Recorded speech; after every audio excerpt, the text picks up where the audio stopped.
Daily taste the daily. ఆ మంత్రికి పదవి మూన్నాళ్ల ముచ్చటేనా?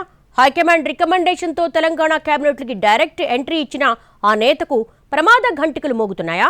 ఎవరా మినిస్టర్? ఆయన కుర్చీ కిందకు నీళ్లు ఏ రూపంలో వస్తున్నాయి? కాంగ్రెస్ హైకమాండ్ ఆశీస్సులతో తెలంగాణ కేబినెట్లో చోటు దక్కించుకున్నారు మాజీ క్రికెటర్ మహమ్మద్ అజారుద్దీన్. చాలా మంది ఆశావహులు క్యూలో ఉన్నా అందర్నీ వెనక్కి నెట్టి ఏఐసీసీ కోటాలో నేరుగా మంత్రి అయ్యారాయన. ఇటీవల జూబ్లీహిల్స్ ఉప ఎన్నిక జరిగినప్పుడే ఆయనకు మంత్రి పదవి దక్కింది. అయితే ఎమ్మెల్యే, ఎమ్మెల్సీ కాకుండానే నేరుగా రేవంత్ రెడ్డి కేబినెట్లోకి ఎంట్రీ ఇచ్చేశారు అజహర్. అంతవరకు బాగానే ఉన్నా ఇప్పుడాయన పదవి విషయంలో ప్రమాద ఘంటికలు మోగుతున్నాయన్న చర్చ మొదలైంది. ఇప్పట్లో రాష్ట్రంలో ఎమ్మెల్సీ పదవుల భర్తీ చేసే పరిస్థితి లేదు. దాంతో ఆయన్ని చట్టసభలకు ఎలా పంపిస్తారన్న మౌలికమైన ప్రశ్న తలెత్తుతోంది. గతంలో కాంగ్రెస్ సర్కార్ గవర్నర్ కోటాలో 2 నేతల్ని నామినేట్ చేసింది. ఇందులో కోదండరాం, అమీర్ అలీ ఖాన్ కు ఛాన్స్ ఇచ్చారు. అంతకుముందు బీఆర్ఎస్ అధికారంలో ఉన్నప్పుడు 2 నేతల్ని అదే గవర్నర్ కోటాలో నామినేట్ చేసింది. కానీ అప్పటి గవర్నర్ తమిళిసై ఆ పేర్లను తిరస్కరించారు. దీంతో దాసోజు శ్రవణ్, కుర్ర సత్యనారాయణ సుప్రీంకోర్టుకు వెళ్లారు. తమ పేర్లను తిరస్కరించడం, తర్వాత కాంగ్రెస్ ప్రభుత్వం మరో 2ని సిఫారసు చేయడాన్ని కోర్టులో సవాల్ చేశారు. ఫైనల్ గా కోదండరాం, అమీర్ అలీ ఖాన్ పేర్లను రద్దు చేసింది కోర్టు. ఆ తర్వాత తిరిగి అమీర్ స్థానంలో అజారుద్దీన్ పేరును చేర్చి లిస్టును మరోసారి రాజ్భవన్ కు పంపింది కాంగ్రెస్ సర్కార్. అయితే ఆ నియామకాలకు సంబంధించి సుప్రీంకోర్టు నుంచి ఇంకా గ్రీన్ సిగ్నల్ రాలేదు. ఇక్కడే అజహర్ కు ప్రమాద ఘంటికలు మోగుతున్నాయి.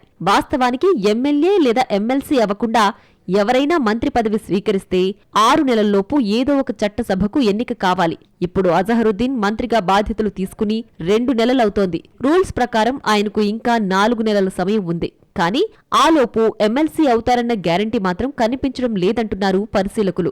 సుప్రీంకోర్టులో పెండింగ్లో ఉన్న కేసు క్లియర్ అయితే ఇబ్బంది ఉండదు, కానీ అది ఎప్పటికీ అవుతుందన్న డెడ్ లైన్ మాత్రం కనిపించడం లేదు. మరోవైపు వచ్చే ఏడాది నవంబర్ వరకు ఒక్క ఎమ్మెల్సీ కూడా ఖాళీ అయ్యే అవకాశం లేకపోవడంతో అజారుద్దీన్ మంత్రి పదవి ఉంటుందా లేదా అన్న సందిగ్ధత పెరుగుతోంది. అలాగని అసెంబ్లీ వైపు చూస్తారా అంటే ప్రస్తుతం శాసనసభలో ఏ స్థానం ఖాళీగా లేదు. ఒకవేళ పార్టీ ఫిరాయించిన ఎమ్మెల్యేలపై అనర్హత వేటు వేస్తే ఆ అసెంబ్లీ స్థానాలకు 6 నెలల్లో ఎన్నికలు నిర్వహించాల్సుంటుంది. అప్పుడు పార్టీ ఫిరాయించిన నేతలతోనే ఎన్నికలకు వెళతారా, కొత్త వారికి అవకాశం ఇవ్వాలా అన్న విషయంలో కాంగ్రెస్ అధిష్టానం నిర్ణయం తీసుకోవాల్సుంటుంది. ఇలా ఎటు నుంచి ఎటు చూసినా అజహరుద్దీన్ కి డేంజర్ బిల్స్ మోగుతున్నాయన్న అభిప్రాయం బలపడుతోంది. మరోవైపు తాజా మాజీ ఎమ్మెల్సీ కోదండరాం పరిస్థితి కూడా విచిత్రంగా ఉందట.